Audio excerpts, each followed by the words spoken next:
أعوذ بالله من الشيطان الرجيم. بسم الله الرحمن الرحيم.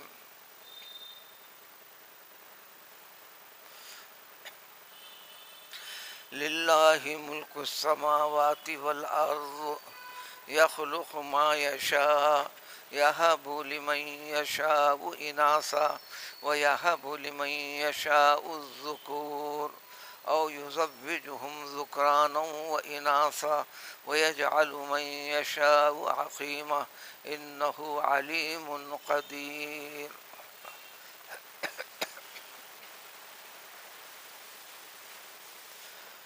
تمام آسمانوں، تمام زمین، یعنی ساری کائنات، جس کے ان میں سے جن چیزوں کو بھلے انسان جانتا ہو یا نہ جانتا ہو، ہر چیز، سارے زمین کے ممالک، شہر، چپا چپا، آسمان کے ذریعے سے جو چیزیں جڑی ہوئی ہیں، ہر چیز، زمین کے اندر، زمین کے نیچے، آسمانوں میں، آسمانوں سے اوپر، سب کچھ اللہ تعالیٰ اس کا مالک ہے، اللہ کا اختیار ہے، اللہ کی قدرت ہے. اس میں ہر چیز کا قائم کرنا، پیدا کرنا، دیکھ بھال کرنا صرف اور صرف اللہ تعالیٰ ہی کا کام ہے. یہ عقیدہ بٹھانا ہے. جب یہ یقین پختہ ہو، جو ایمان کی بنیاد ہے، پھر اس کے تحت جب سب کچھ ہے تو انسان اللہ کا ہوا، انسان کی خلقت اللہ کی طرف سے، انسان کے معاملات اللہ تعالیٰ کی طرف سے، انسانوں کو جو عطا کیا گیا، عطا ہوتا ہے، وہ بھی اللہ تعالیٰ کی طرف سے، اللہ کی مرضی، اللہ کی حکمت ہے. ایک پہلو کی طرف خاص اشارہ ہے آج کی آیت شریفہ میں، یخلق ما یشاء. انسانوں کے لیے بھی، انسانوں کی ازدواجی زندگی میں جو کچھ ان کو ملتا ہے، اولاد، لفظ اولاد عربی میں بچے بچیاں، لڑکے لڑکیوں کے اوپر اطلاق ہوتا ہے. یہ بھی عطا، کس کو کیا دینا، کیا نہیں دینا، کیسے دینا، کس قسم کی تقسیم ہونا، یہ دنیائی اسباب کی تکمیل کے باوجود بھی کسی کو اولاد سے محروم رکھنا وغیرہ. انسانوں کے پاس سب سے بڑا مسئلہ ہے. زمانے اسلام سے پہلے انسانوں کے اندر، خاص طور پر جاہل عربوں کے پاس، ان میں سے چند قبیلے جو قابل لحاظ تعداد میں تھے، لڑکی کے جنم کو برا سمجھتے تھے. اللہ کی قدرت سے جڑی ہوئی چیز، اللہ کی جانب سے عطا کردہ چیز کو انسان نے برا سمجھ کیسے لیا؟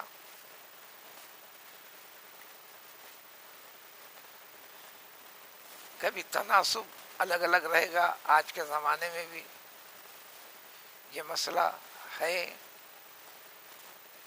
کبھی انسان اپنی غلط فہمی میں بھیانک نتیجے تک پہنچ بھی جاتا ہے، برے انجام کو بھی کر دیتا ہے.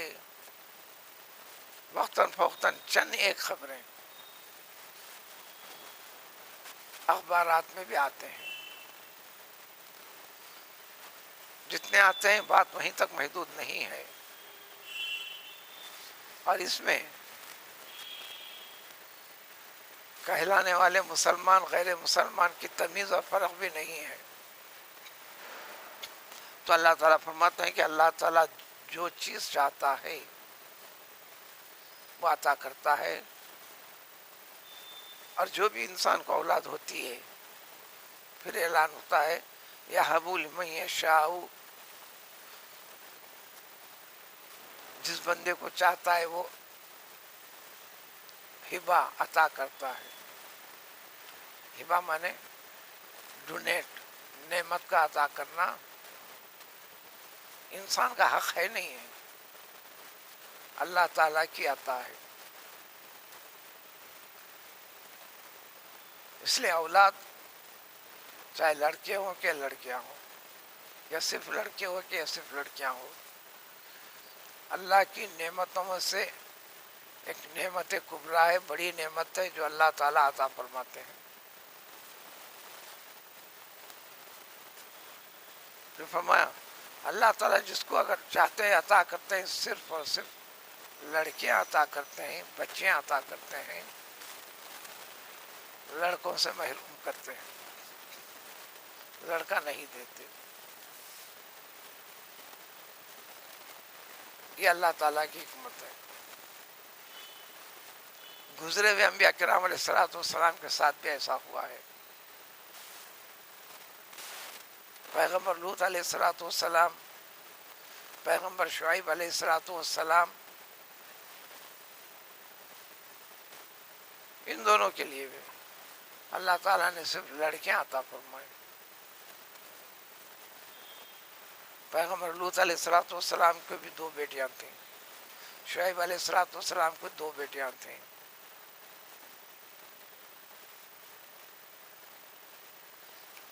لڑکے نہیں تھے.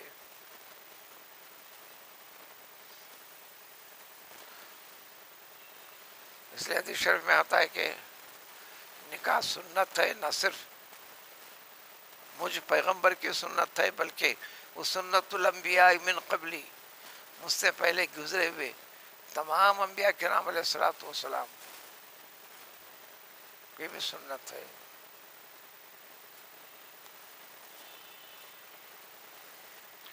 دوسری چیز اللہ تعالیٰ نے یہ بھی بشارت دی، ہر وہ عورت مبارک سمجھی جائے گی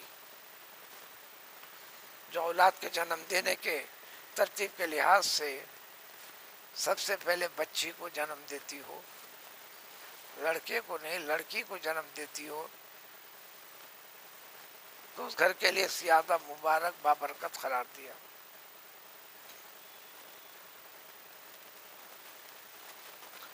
جب لڑکا بھی ہوتا ہو یہ بھی اللہ تعالیٰ کی نعمت ہے. حضور صلی اللہ علیہ وسلم نے فرمایا جس کو لڑکی عطا کرتے ہیں بچیاں، ان کی تربیت کرتا ہو، پھر وہ بڑی ہونے کے بعد ان کے شادی بیاہ کا اہتمام کرتا ہو، دیکھ کر برابری، یہ لفظ ہے کفو میں، قریب قریب برابری والے خاندان سے کر دیتا ہو، تو یہ اس کی بچیاں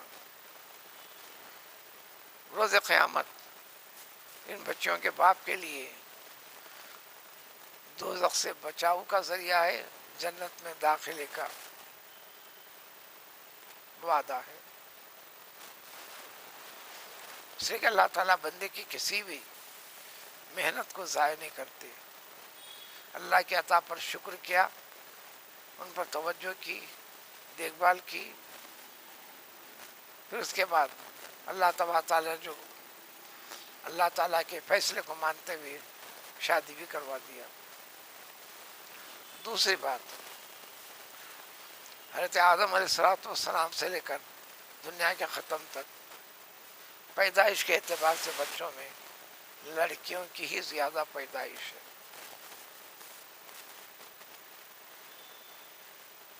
حکمتیں یہ ہے انسانی نسل زیادہ ہو، انسانوں کی نسل پھیلے.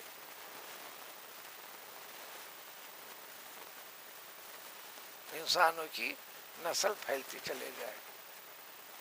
حدیث شریف میں ہے نحوست کسی چیز میں نہیں، نحوست کا تعلق بندے کے غلط عمل غلط فکر سے ہے. اگر نحوست مانی جاتی تو 3 چیزوں میں ہو سکتی تھی، اگر ایسا نہیں ہے۔ ان 3 چیزوں میں سے ایک چیز کا جو ذکر ہے کہ بیویوں میں نحوست،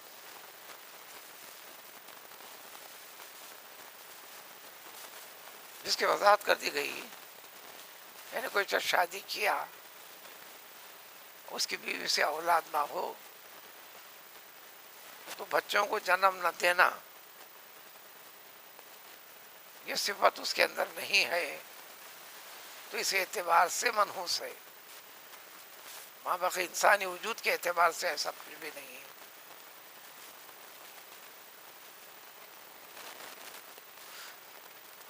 وَيَهَبُ لِمَن يَشَاءُ الذُّكُورَ، حضور اکرم صلی اللہ علیہ وسلم نے فرمایا، حضور اکرم صلی اللہ علیہ وسلم بھی اولاد کے لیے دعا کی شادی کے بعد۔ دعا کے الفاظ یہ تھے، اللہ تعالیٰ مجھے اولاد دے، وہ اولاد دے جو میری زندگی میں مشقت مصیبت کا ذریعہ سبب نہ بنے۔ لڑکے دے لڑکیاں دے ایسا نہیں کہا۔ دعا بھی جو ہے، اللہم جنبنا الشیاطین وجنبنا ما رزقتنا فیہ، شوہروں کے لیے دعا ہے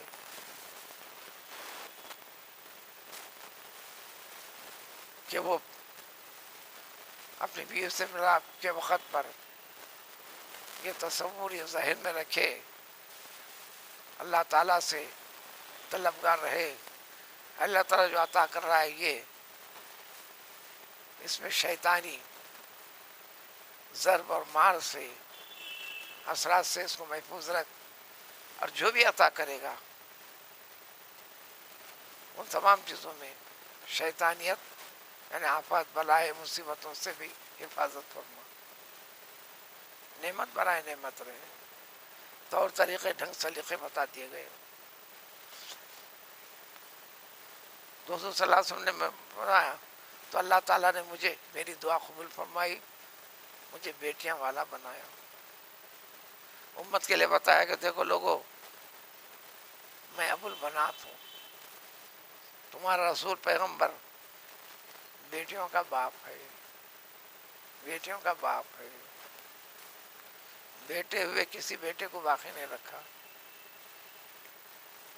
رہ گئے تھے حضرت زید بن حارثہ رضی اللہ تعالیٰ عنہ، جن کو آپ نے بیٹے کا درجہ دیا تھا، بیٹے نہیں تھے، لوگوں کو غلط فہمی تھی۔ جب انہوں نے اپنی بیوی کو طلاق دیا تو اس کے بعد حضور صلی اللہ علیہ وسلم سے شادی کی ہے۔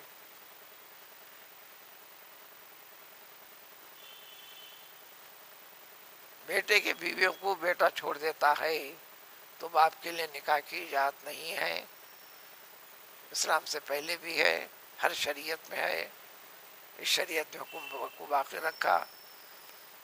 غلط فہمی کو دور کرتے ہوئے کہ زید بن حارثہ حضور اکرم صلی اللہ علیہ وسلم کے فرزند نہیں تھے،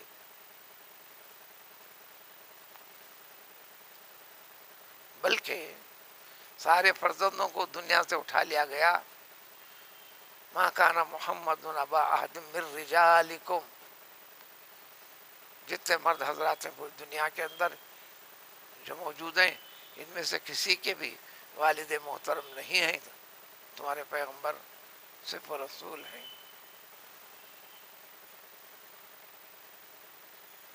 اب بیٹے کے باپ نہیں رہے، بیٹیوں کے باپ ہیں۔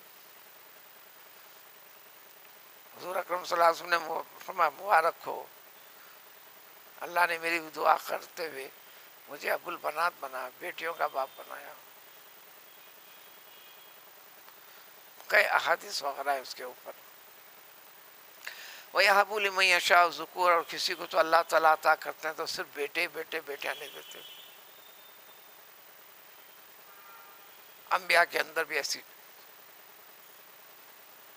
قدرت الہی کا منشا چلا۔ پیغمبر ابراہیم علیہ السلام کو صرف بیٹے عطا فرمائے، کوئی بیٹیاں نہیں ہیں۔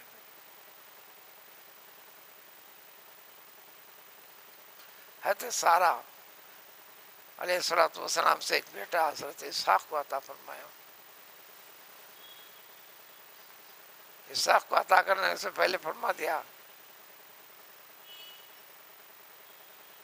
وَوَهَبْنَا لَهُ یعقوب نافلہ، ہم اسحاق کو دیں گے اور اسحاق کو بھی ابراہیم علیہ الصلوۃ والسلام آپ کی زندگی میں دیکھیں گے، آپ کے نظروں کے سامنے نشو و نما پائیں گے، بڑے ہوں گے، ان کو بھی اولاد ہوگی جن کا نام ہوگا یعقوب.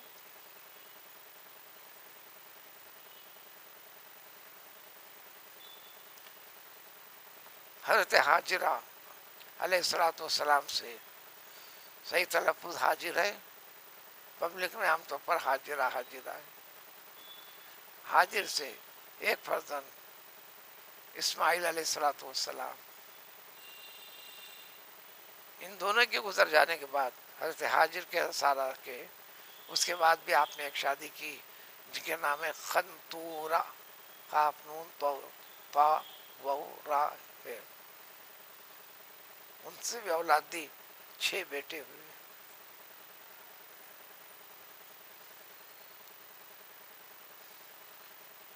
ان تمام کے نسلوں سے پیغمبری کا سلسلہ ہے قریب قریب. حضرت یحییٰ علیہ الصلوۃ والسلام نے شادی کی، اولاد نہیں ہے، اور نہ ہونے کی وجہ فرمایا حسورا. اس وقت کی شریعت میں شادی شدہ ہونے کے باوجود بھی بیویوں سے ملاپ کے اوپر کنٹرول کر سکتا ہے انسان، یہ عظیمت یعنی بہت بڑی ہمت والا کام تھا.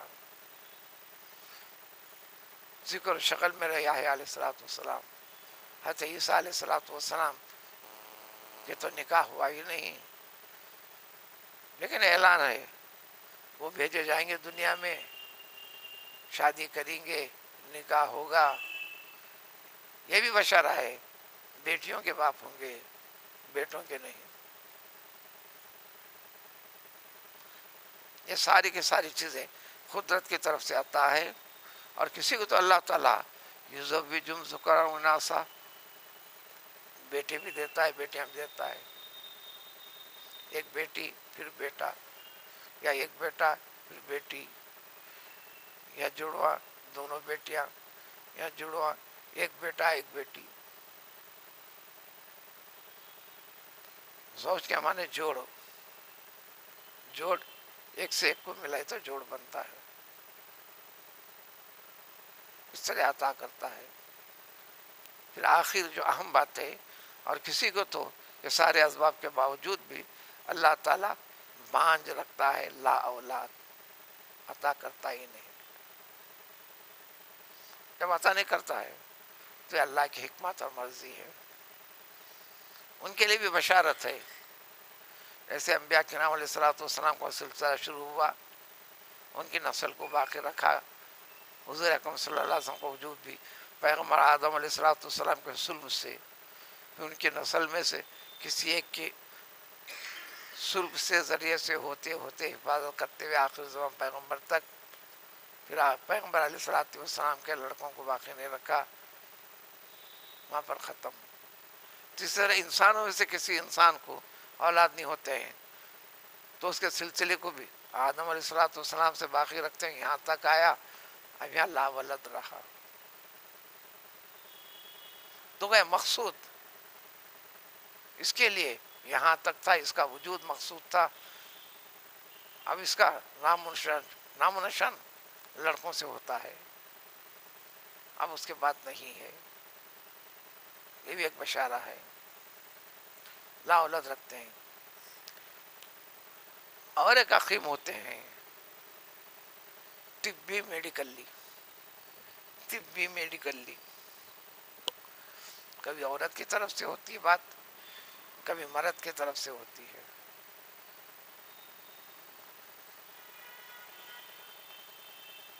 مرد کے اندر جو جراثیم ہے، جو مادہ ہے، اس کے اندر ولدیت اولاد کے اس میں بننے کی صلاحیت نہیں ہے، کم ہے یا نہیں ہے. یہ نہیں کہ انہیں کمزور ہے، وہ صلاحیت نہیں ہے، اس کی وجہ سے نہیں. یا عورت کے اندر، اس کے رحم کے اندر اس مادے کو قبول کرنے کی صلاحیت نہیں ہے. اگر یہ چیزیں ہیں تو پھر اس کے اندر علاج معالجے کی اجازت ہے. قدرت چاہے تو علاج معالجے کی بات کرے گا. تو بہرحال یہ ساری کی ساری چیزیں عطا خدا بندی ہے. پھر فرمایا اپنے رب کو پہچانو، انہ علیم، تمہارا رب خوب اور بہتر جانتا ہے کس کو کیا عطا کرنا ہے، کیوں عطا کرنا ہے، اور کیا حکمت ہے اور کیا مصلحت ہے. اللہ تعالیٰ ہر چیز قدرت رکھتے ہیں. یہ نہیں سمجھنا کہ اس کو اولاد دینے، اس کو اولاد نہیں دینے کی طاقت رکھتے ہیں، نعوذ باللہ، ایسا نہیں ہے. یہ اللہ تعالیٰ کی حکمت اور مصلحت کے اوپر ہے. تو زمانے جاہلیت میں جو نفرت، وہ پہلو ختم. اور کئی ایک چیزوں کے لیے بعض کو اولاد دیتا ہے، پہلے سے وہ ہم چڑھا لیتے ہیں، ان کو سنبھالوں گا کیسا، فلاں فلاں فلاں، اولاد کسی کے حوالے بھی کرتے ہیں. آپ چاہے حوالے کر دو، چاہے بچہ کسی کو ماں اور باپ کہہ لیتا ہو، حقیقت میں یہی ماں ہے، یہی باپ ہے. وَجَعَلْنَاكُمْ شُعُوبًا وَقَبَائِلَ، یہ قبیلہ، خاندان ہماری طرف سے عطا کردہ ہے، بندوں کا اس میں اختیار کچھ بھی نہیں ہے، فلاں فلاں. تو ان ساری کی ساری چیزوں کو ذکر کر دیا گیا.